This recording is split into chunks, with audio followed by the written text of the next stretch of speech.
For those unaware, the book of Daniel is actually broken up kind of into two sections. The first 6 chapters are written as a narrative, a historical account of things. There is a specific period of time in Israel's history being documented by a guy named Daniel in this space. The first chapter is written in Hebrew. But early into chapter 2, the narrative switches into the local Aramaic language, the language of the Babylonians. And this indicates this narrative has something powerful to say as much to Babylon as it does for the exiles of Judah. Essentially, the miracles of the God of Israel are being recorded for Babylon to take note of here. Then we have 6 chapters of a genre called apocalyptic literature. And that's where it gets interesting. And I believe Chris is on the roster for next week to help kick that off. So that's going to be I know he'll be very excited about that. It takes a very different sort of direction to what we're doing now. As we come into today's passage, even midway of the book of Daniel, we need to know that the timing is around 539 BC. Daniel is likely in or near his 80s after 6 decades of life in Babylon. In just 2 years, construction on a new temple in Jerusalem will commence. But this won't happen without Babylon acting up once again for a final time. And the result will be easily one of the best known Bible stories throughout the world today. So we're going to read from verse 1. We're going to cover it piece by piece. If you've got a paper Bible, remember those? If you've got one of those, keep your thumb in as we go along so that you don't lose your spot. If you've got your devices open, that's fine. Keep it open. But it'll be on screen as well for those keeping up. And we're just going to go section by section to look at some of the details of this chapter. Starts this way.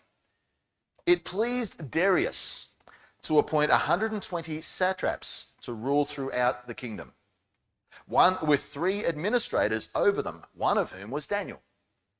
The satraps were made accountable to them so that the king might not suffer loss. Now Daniel was so distinguished among the administrators and the satraps by his exceptional qualities that the king planned to set him over the whole region.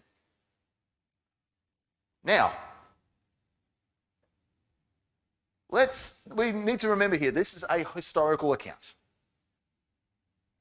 And if you're trying to get your head around what's going on here, it looks like we've kind of got like 3 prime ministers or something similar in play here, with a whole heap of governors or maybe premiers across the expanding Persian Empire going on. The difference would be that they are appointed in a hierarchical structure. Nobody is elected. Daniel is among these prime ministers at this point, but even in his advanced age, it appears he may be in line for a promotion. The 62-year-old Persian king is going to make an octogenarian his 2IC. Age aside, it's in many ways similar to the story of Joseph and Pharaoh, where his promotion led to a season of favor for God's people. And it's headed this way in Daniel's account also. 2 more years and things in Judah will begin to change. But I will highlight the age of Daniel here because it feels like an important detail to be mindful of in many ways throughout this chapter. Whenever we talk about this story in a Bible story space, we often have the flannel graph thing. We still think of him as a teenager. We don't think of him as an 80-year-old. We don't think of him as someone a little more advanced in age, probably a little more, lost a little bit of a step, right?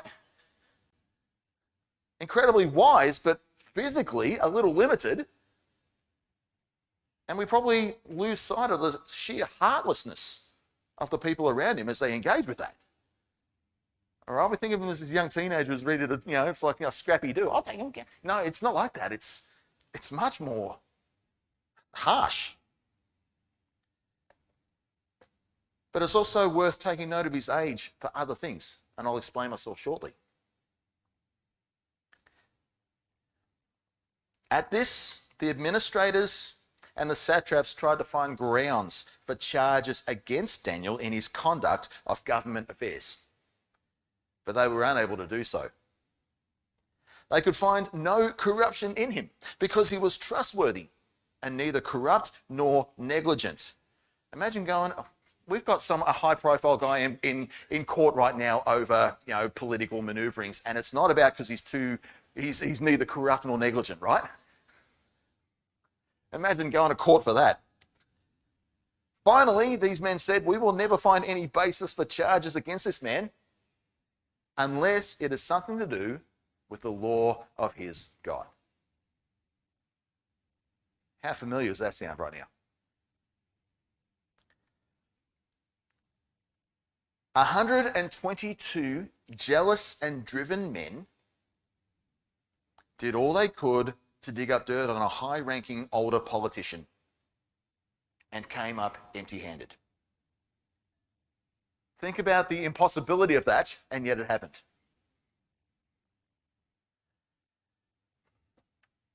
So after all of their efforts and coming up short, they go for the low-hanging fruit. His faith. And they do so in ridiculous fashion as we keep reading. So these administrators and satraps went as a group to the king and said, may King Darius live forever. Make note of that phrase, went as a group.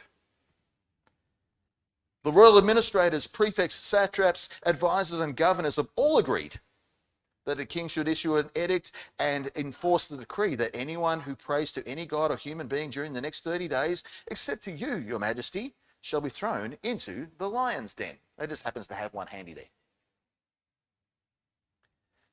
Now, your majesty, issue the decree and put it in writing so that it cannot be altered, in accordance with the law of the Medes and the Persians, which cannot be repealed. So King Darius put the decree in writing. Some interesting maneuvers in play here.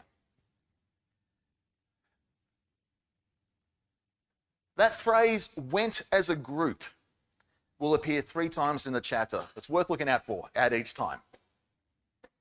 And it's often being believed by the scholars to be a phrase associated with people intentionally making trouble. That's the almost like the narrative sort of thing they're trying to get across there. They went as a group. They went looking for trouble. But it's unlikely the whole group appealing to the king now and being thrown to the lions a bit later on. I mean, crushing the bones of 120, maybe 150 conspirators together in one foul swoop. No, we've probably got to think a little smaller than that. It actually only takes a few voices in politics to create the vibe that everyone thinks this. If you go to your local member here, if you have 2 or 3 people visit a local member about an issue, the local member will take note that it feels like everyone says, or it feels like there's a growing sense of discontent about an issue. Did you know that? If only a small handful of people go to a elected official and actually make mention of something, it's enough for them to sit up and take notice.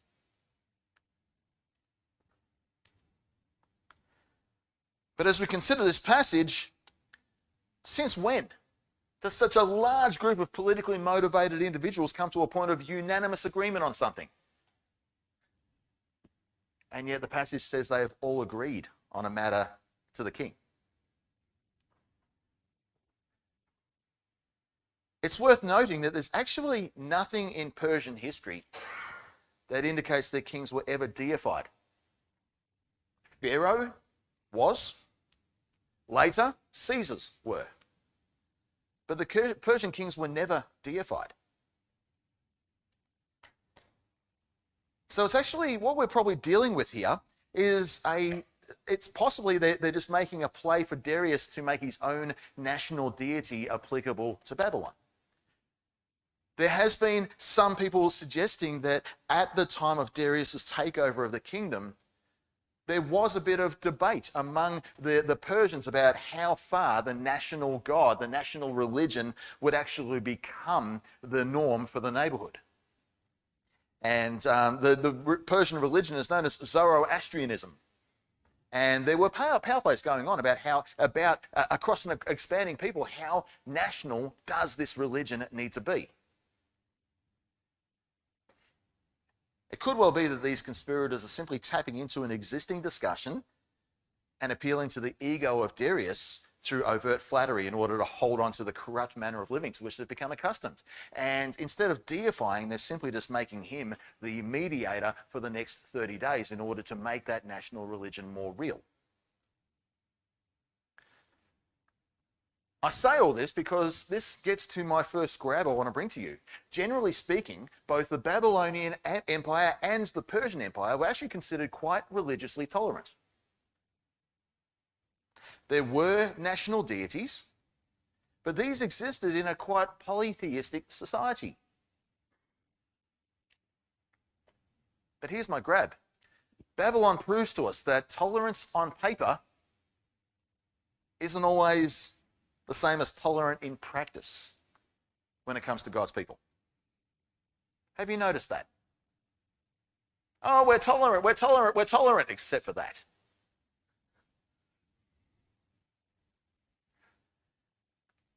When you visit Thailand, you feel safe and tolerated as a Christian. But as you walk around, it's pretty clear that other deities apparently rule the roost, given their prominence in the community. When you visit India, you are free to type Christian on your visa application in order to be allowed in. I happen to know that from first-hand experience. They publicly proclaim that Hindu, Christian, Muslim, Sikh, Buddhist, or otherwise, we are Indians first and Indians last. That was actually a poster at one stage put up at Mumbai Airport. And yet, recent events in Manipur, and as I've been texted this week, Pakistan as well, Christianity is by no means embraced in practice. It is actively scrutinized. It is actively persecuted, particularly in India, under the Hindu dominant government.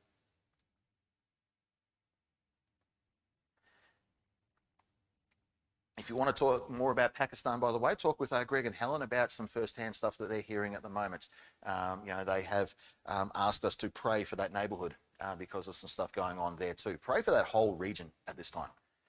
The Baptist World Alliance has been calling on governments to actually start calling India to account, particularly for the area of Manipur at the moment, which has gone through some really terrible unrest at the moment. But be praying for that region. It's not good.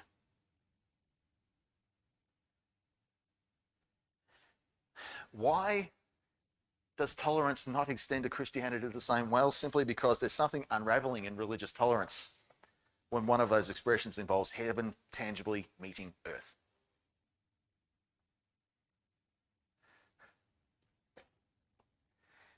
It's easy to be tolerant of deities that don't talk back, right? Put a cross around your neck. It doesn't talk back, that's fine.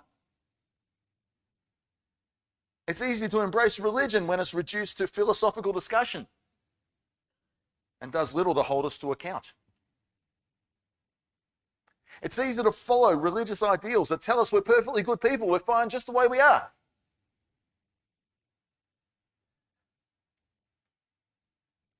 It's easy to tolerate a Christian who is that in name only, but not in practice. And there is a form of Christian teaching in the Western world right now that actually does precisely that. Babylon loves themselves a tolerant Jesus on their own terms. And there are preachers willing to deliver one to them. But that's not how our God works. He tangibly shows up in the affairs of our lives. He calls us to a life of true holiness and offers a kingdom to pursue that isn't part of any human power structure. And there is nothing as powerful and transformative as the God that we know. The very fact that God is real and answers back and interacts with humanity makes him hard for a sinful Babylonian mind to tolerate. The sinful mind is hostile to God by its nature. And a person utterly convinced of his reality is never going to be a good fit for the systems of this world. It's always going to be a case of square peg in a round hole. This is definitely the case with Daniel. One of these is clearly not like the other. So how does he respond? Well, like this.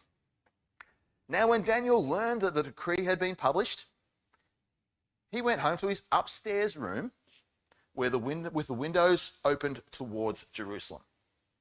3 times a day, he got down on his knees and prayed, giving thanks to his God, just as he had done before.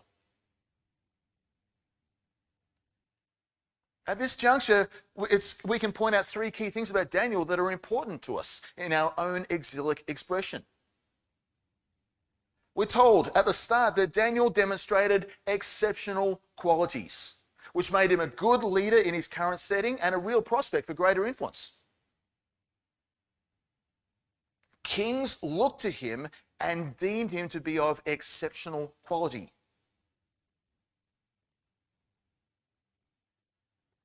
Do we hold ourselves to that sort of expectation in the world around us, in the power of grace that we have? With the enabling we have compared to the enabling the world has, how well do we do?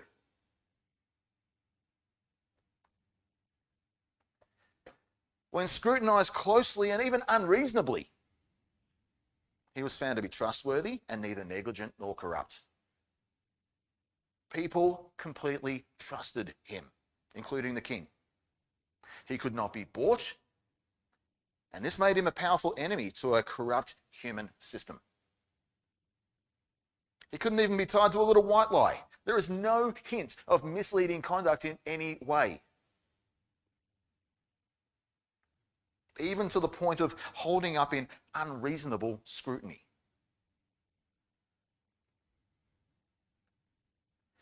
And he had a unique and consistent posture of prayer that kept him grounded in the midst of Babylonian chaos.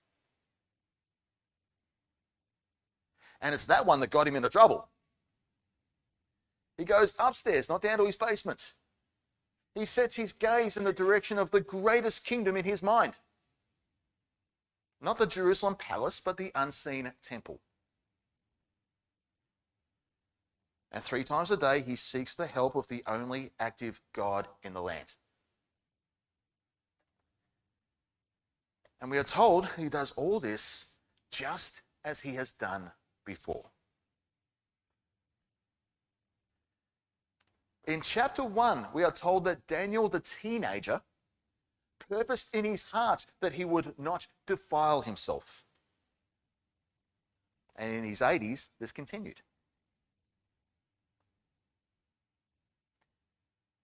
It's actually apt to reflect on these things now before I get into other matters, particularly the third one.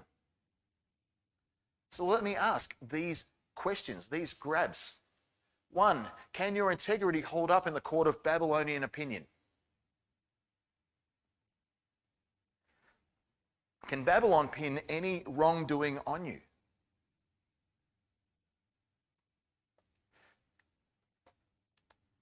Are you known as an honest, trustworthy person, neither corrupt nor negligent?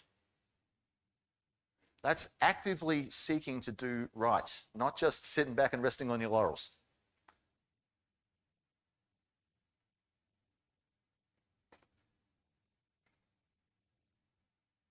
How do you keep the greatest kingdom in your sights while navigating life in Babylon? Do you open your window and turn your gaze heavenward as you navigate what it means to live in Babylon in this life?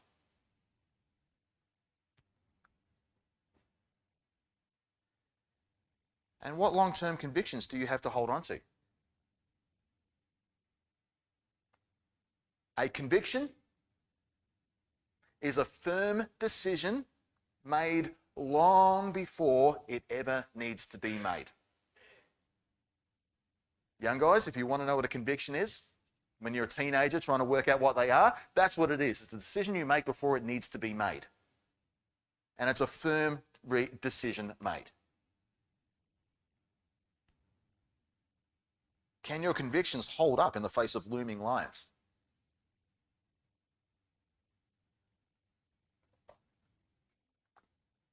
For Daniel, looking down the politically motivated threat of death, we see that nothing in his patterns of life changed. He held on to his status as an exile. There was no desire to go, gee, I better work out how I can fit into Babylon better now. They're on to me. No, he turns his face ever more heavenward, recognizing that I don't belong here no matter what happens to me now. And there is no panic in his actions, only non-anxious conviction, formed over many years of consistent faith despite his surroundings.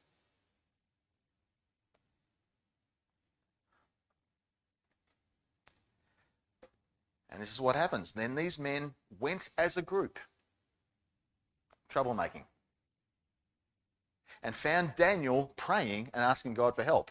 How dare he?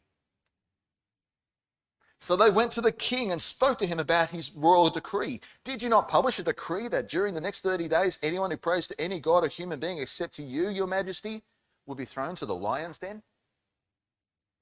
The king answered, the decree stands in accordance with the law of the Medes and the Persians, which cannot be repealed.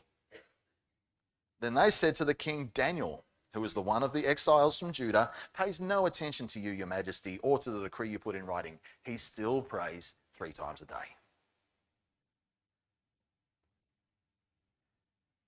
No matter how good Daniel was, even in the world's eyes, he would still be an exile. He would always be seen as a foreigner. And if the world thinks of us as more like them, then there's probably a problem brewing. Babylon will love you when you are serving them, but they will put you in your exilic place just as quickly when it suits them. That's the language. We're going to draw your attention to the exile. We saw that with Belshazzar before that as well, with the writing on the wall, didn't we? You know, it's like, here's the wise man Daniel. Belshazzar goes, are you the exile? When they want you, they want you. But when they don't, you don't belong.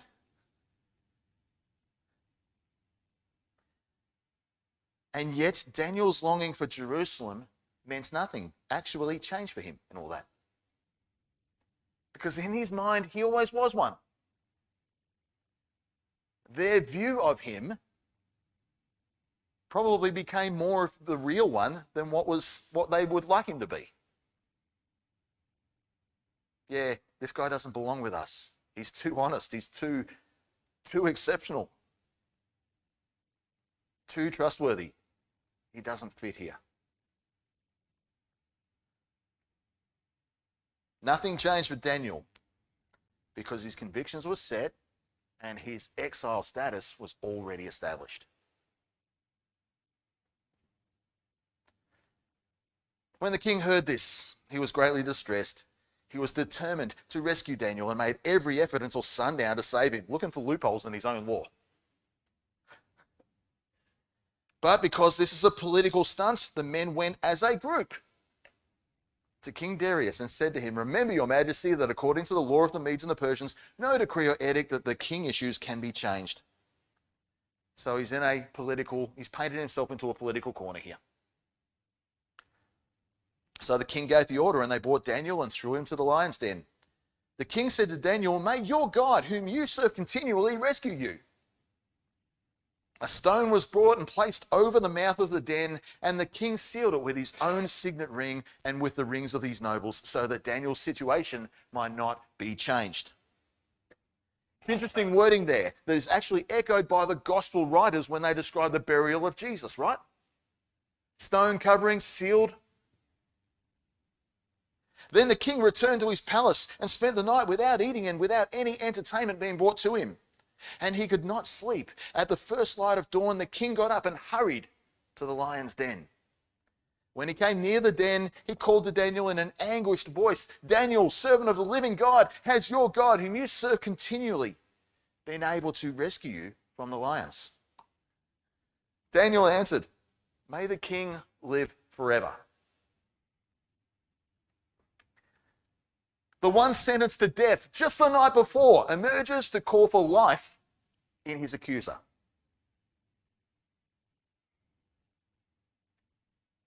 Jesus calls us to do that very thing, doesn't he? Matthew 5:43, love your enemies, pray for your persecutors. This is the posture of Daniel right here. Even in the lion's den, after a night where this could go either way, he remains the non-anxious presence, so poised that he has the presence of mind to wish his persecutor well in the midst of it.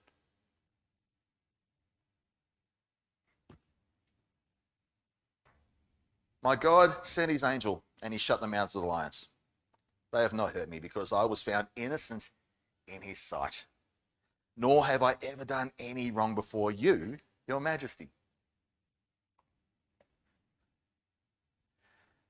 That other apocalyptic book, Revelation, has some amazing imagery worth noting as we read this.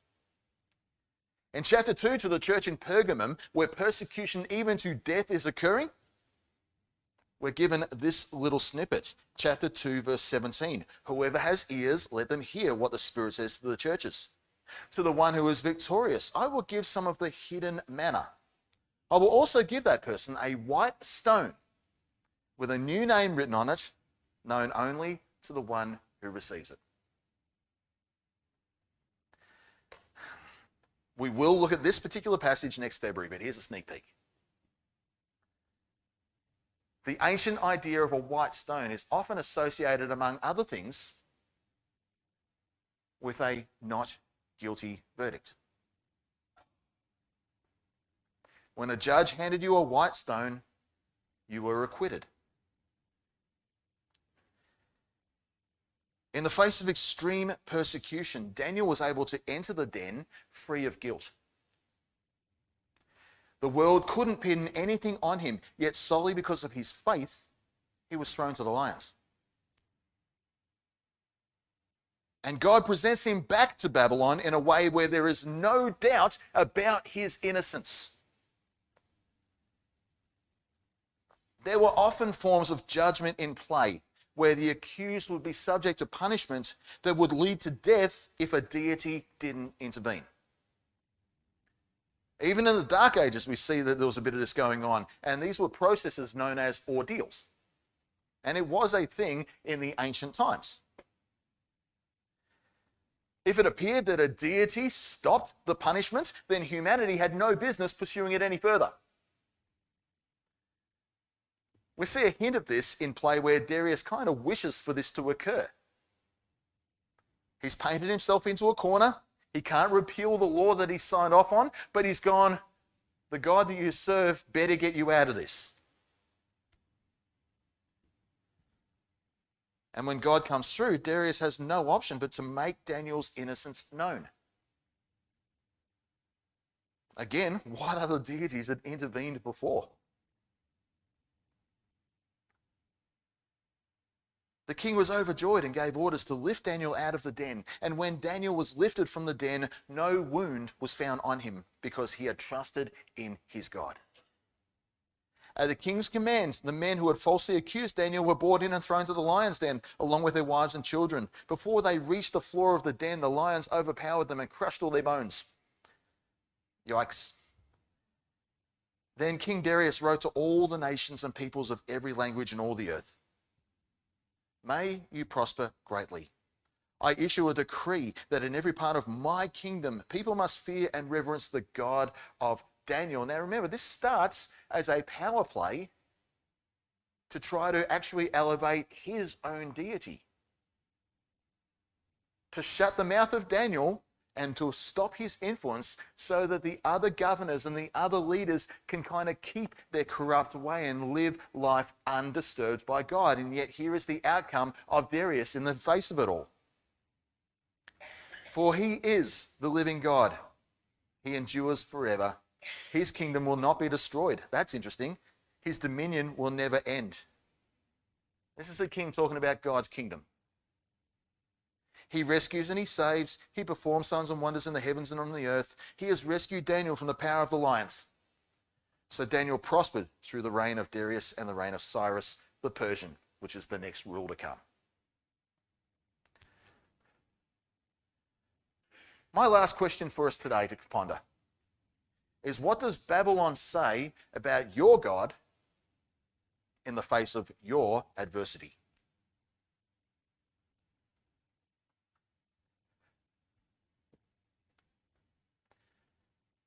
The world is watching when we find ourselves in places of illness or setback or grief or loss.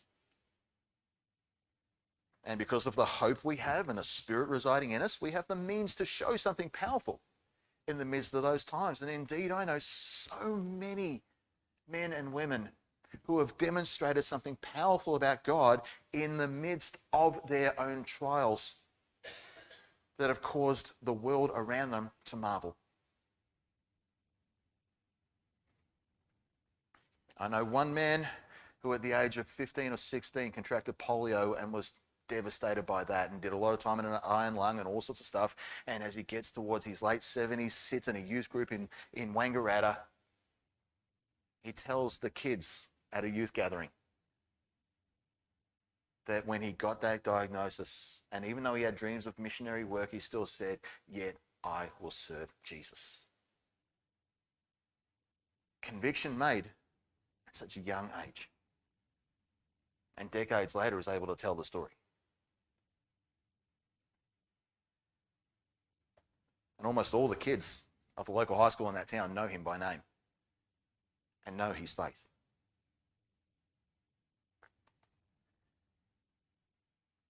In the context of the passage, the world is also clearly watching when we are in positions that might look like persecution. The debacle last year of Essendon Footy Club and Andrew Thorburn is one such example of public faith done relatively well. A man made to resign from a plum job due to his links with his church, and yet he's able to work through quiet mediation towards a better conversation about the two-way street of tolerance. I won't name others, but I'm sure you can call lots of examples to mind of public faith done wrong. How does the world view these things? Well, not well. Is God glorified when we do public faith poorly? No. The world is looking when we turn our faces toward Jerusalem, when we look heavenward in our gaze. The world might not like it, but we must reflect the values of our kingdom, the kingdom of God, the ones that show that are better than the values of the world around us. Not in a braggy way, but in faithful, value-adding, non-anxious living. The world is also looking awfully hard at us when we enter the realm of influence in the public square. We must always remember to go about our faith as we always have,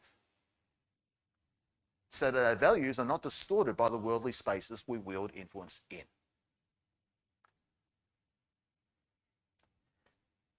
And if you're young and you're still trying to determine an as I always have pattern, talk to Pastor Adam. Set that pattern. Put some patterns in your life now that actually set you on the pathway, as Daniel did. As a young teenager, probably 16, 17, he purposed in his heart that he would not defile himself. And decades later, that's the outcome. What will you purpose in your heart, whether you're new in faith, young in faith, or just not giving much time to the attention to your faith? Whatever it is, what will, as I've always done, look like for you? And how does it need to change to set in motion some good patterns for as I've always done to be a good thing.